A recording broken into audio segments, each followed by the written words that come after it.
Hello बच्चों। बेटा आज हम नया टॉपिक डिस्कस कर रहे हैं वेक्टर में ही। अभी हमारा वेक्टर ही चल रहा है बेटा। आज हम बात करेंगे projection of A vector on another vector.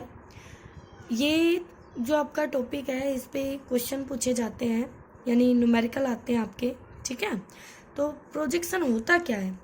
Foot of perpendicular कह सकते हैं बेटा, या component of vector along another vector कह सकते हैं बेटा। तो प्रोजेक्शन ऑफ ए वेक्टर का मतलब क्या है बेटा? ये देखिए, जैसे आपके पास ये एक वेक्टर ए है और ये एक वेक्टर बी है। ठीक है, तो यहाँ पर बी के हेड से हमने देखो ये परपेंडिकुलर डाला है, ये परपेंडिकुलर, तो ये हो गया फुट ऑफ परपेंडिकुलर। तो ये किसका हुआ फुट ऑफ परपेंडिकुलर?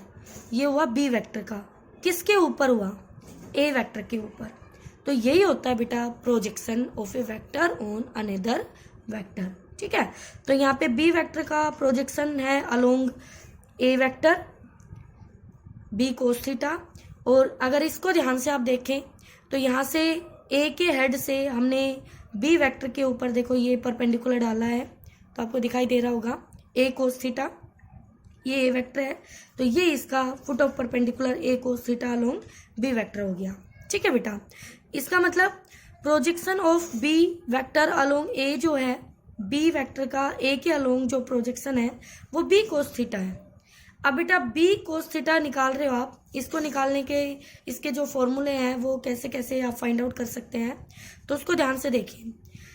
आपके पास दो वेक्टर होंगे जिनमें से एक का प्रोजेक्शन निकालना है दूसरे के अलोंग, तो ध्यान से देखना, जिसका प्रोजेक्शन निकालना है दूसरे वेक्टर का उसके साथ डॉट लीजिए और फिर दूसरे के मैग्नीट्यूड से उनकी डॉट को डिवाइड कर दीजिए, वो आपके पास प्रोजेक्शन आ जाएगा उस गिवन वेक्टर का ऑन अनदर वेक्टर। ठीक है, इसको आप ये भी कह सकते हैं component of B vector along A vector, क्योंकि ये बी कोस थीटा जो है ये बी वेक्टर का कंपोनेंट है ए के अलोंग। ठीक है बेटा, इसी तरह projection of A vector on B vector, तो ए का जो प्रोजेक्शन है वो ए कोस थीटा होगा बी के अलोंग, तो उसको हम ए कोस थीटा लिखेंगे। तो देखो ए का प्रोजेक्शन है, तो ए का प्रोजेक्शन है ए का डॉट लेना दूसरे के साथ और दूसरे के मैग्नीट्यूड से डिवाइड करना है। ठीक है, तो डॉट में आप ए डॉट बी करिए या बी डॉट ए करिए बेटा, डॉट प्रोडक्ट आपका कम्यूटेटिव है, उससे कोई फर्क नहीं पड़ता है। ठीक है, तो projection of A vector in the direction of B vector आप ऐसे भी लिख सकते हैं कि ए वेक्टर डॉट बी का, आप ऐसे भी फाइंड आउट कर सकते हैं बेटा। B vector upon its magnitude, ये बी कैप ही तो बनाया है, तो बस इसकी नोटेशन थोड़ी सी चेंज की है, तो आपको घबराने की जरूरत नहीं है कि मैडम यहाँ आपने अलग बताया यहाँ अलग बताया, ये भी वही है ये भी वही है। ठीक है, और ये भी वही है। ओके बच्चों, अब देखिए इसका क्वेश्चन कैसे पूछेगा वो आपसे। Find the projection of vector A in the direction of vector B if A vector given है बेटा I cap minus 2 J cap plus 2 K cap and B vector given है बच्चों 2 I cap plus J cap plus K cap.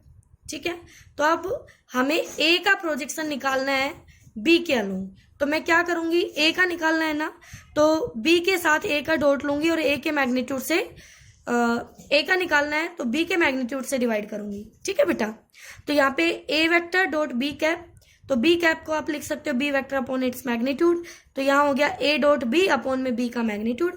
तो पहले A dot B find out कर लीजिए बेटा, A vector dot B vector, I वाले component multiply जे वाले के वाले, तो यहाँ से ए डॉट बी आ गया 2 और बी का मैग्नीट्यूड आ गया अंडर द रूट, बी की वैल्यू है 2, पहले कंपोनेंट का स्क्वायर, दूसरा 1 का स्क्वायर, तीसरा 1 का स्क्वायर, तो ये आ गया अंडर रूट 6। ओके बेटा, तो यहाँ से ए का प्रोजेक्शन ऑन बी आ गया A dot B upon its magnitude, तो ये आ गया 2 अपॉन में अंडर रूट 6। तो यहाँ से हम फाइंड आउट कर सकते हैं इस तरह से किसी भी वेक्टर का projection along another vector. Okay बच्चों, आगे देखिए बेटा, आगे क्या डिस्कस कर रहे हैं हम बात कर रहे हैं प्रॉपर्टीज की, जो कि मैं पहले भी आपको टॉपिक के साथ साथ बता चुकी हूँ। तो यहाँ हम डॉट प्रोडक्ट यानी स्केलर प्रोडक्ट और क्रॉस प्रोडक्ट यानी कि वेक्टर प्रोडक्ट, इनकी प्रॉपर्टीज डिस्कस कर रहे हैं।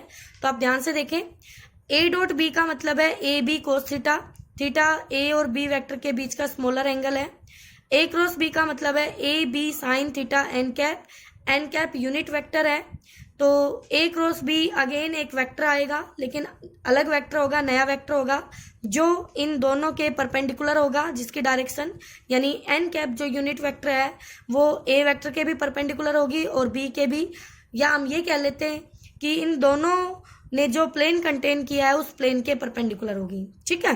फिर दूसरा पॉइंट है कि ए डॉट ए यानी कि पैरेलल वेक्टर्स का डॉट आपके पास मैक्सिमम होगा अगर वो दोनों सेम वेक्टर है तो उसके मैग्नीट्यूड के स्क्वायर के इक्वल होगा।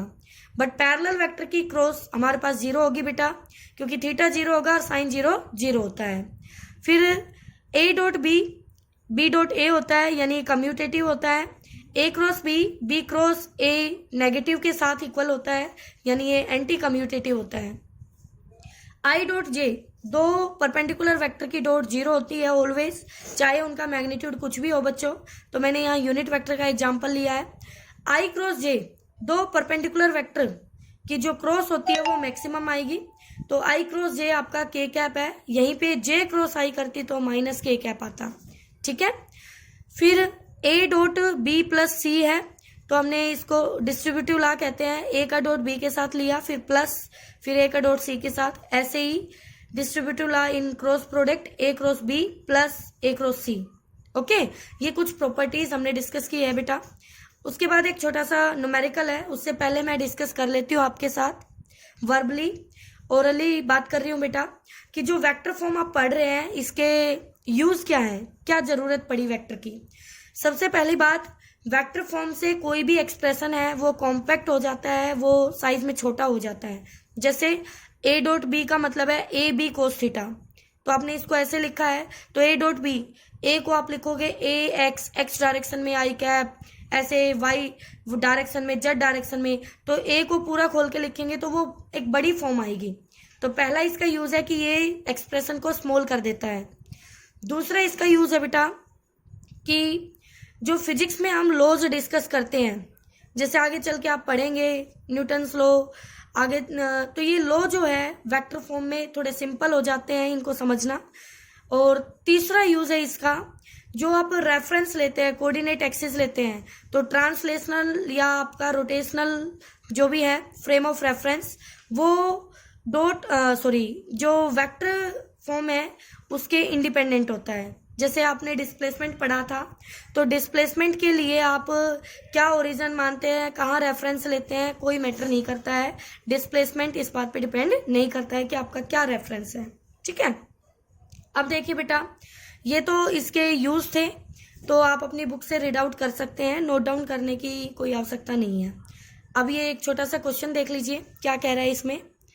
ये कह रहा है कि टिंकू जो है वो XY प्लेन में मूव कर रहा है और उसकी x कोऑर्डिनेट जो है वो हमें टाइम के साथ दे रखी है 4 sin 60 और y कोऑर्डिनेट भी दे दी है। तो कहता है उसका डिस्टेंस बताइए। तो बेटा जो टिंकू है वो XY में ऐसे चल रहा है, XY में मान लो ये आपका x है और ये y है, तो वो किसी भी तरह चल रहा है, मान लो ऐसे चल रहा है वो यूं, तो फिलहाल वो अगर यहाँ है, ये P पॉइंट है, तो ये उसका x कोऑर्डिनेट, ये y, तो ये हुआ उसका x, ये x है और ये उसका y होगा बेटा। तो बच्चों जैसे जैसे वो यहाँ पे अपनी पोजीशन चेंज करेगा, x चेंज होगा, y भी चेंज होगा टाइम के साथ, तो वही गिवन है। तो हमें ये बताना है कि उसने कितना डिस्टेंस ट्रैवल किया। तो आप क्या करेंगे, उसकी x डायरेक्शन में v निकाल लेंगे वेलोसिटी, उसकी y डायरेक्शन में v निकाल लेंगे वेलोसिटी, फिर उन दोनों का रिजल्टेंट ले लेंगे और वो हमें यहाँ से मिल जाएगा, और फिर v मिल जाएगा तो हम उसको t टाइम से मल्टीप्लाई करके उसका डिस्टेंस निकाल सकते हैं। तो देखिए बच्चों, सबसे पहले जो गिवन है x गिवन है, y गिवन है, हमने लिख लिया। अब vx वेलोसिटी x डायरेक्शन में dx बाई dt, तो vx हमने इसको सोल्व किया, डिफ्रेंशिएट किया बेटा एक बार, 4 एज इट इज, साइन का डिफ्रेंशिएशन होता है कोस, एंगल एज इट इज, और अब अंदर एंगल 60 है उसका डिफ्रेंशिएशन करेंगे, तो 60, तो t का करना है बेटा क्योंकि टाइम के रिस्पेक्ट में हो रहा है, तो 6 कांस्टेंट है वो बाहर आ जाएगा और t का 1 हो जाएगा, 1 को हमने लिखा नहीं, तो यहाँ से हो गया 24 cos 60। ठीक है, vx आ गया। ऐसे vy निकालेंगे, dy बाई dt करेंगे, तो vy इक्वल टू 4 बाहर है, बाहर ही लिखा। स्क्वायर ब्रैकेट के अंदर 1 का डिफ्रेंशिएशन टाइम के रिस्पेक्ट में 0, क्योंकि एक कांस्टेंट टर्म है बेटा। फिर उसको मैंने नहीं लिखा है। फिर माइनस, तो माइनस मैं नहीं लिख रही फिलहाल, माइनस आएगा। और फिर कोस का डिफ्रेंशिएशन होता है माइनस साइन, तो वो माइनस इस माइनस को प्लस बना देगा, इसलिए मैंने नहीं लिखा।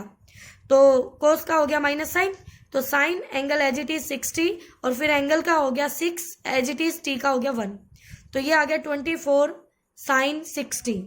ठीक है, तो बेटा जी यहां से आपके पास वी वाई आ गया 24 साइन 60, और वी एक्स आ गया 24 कोस 60।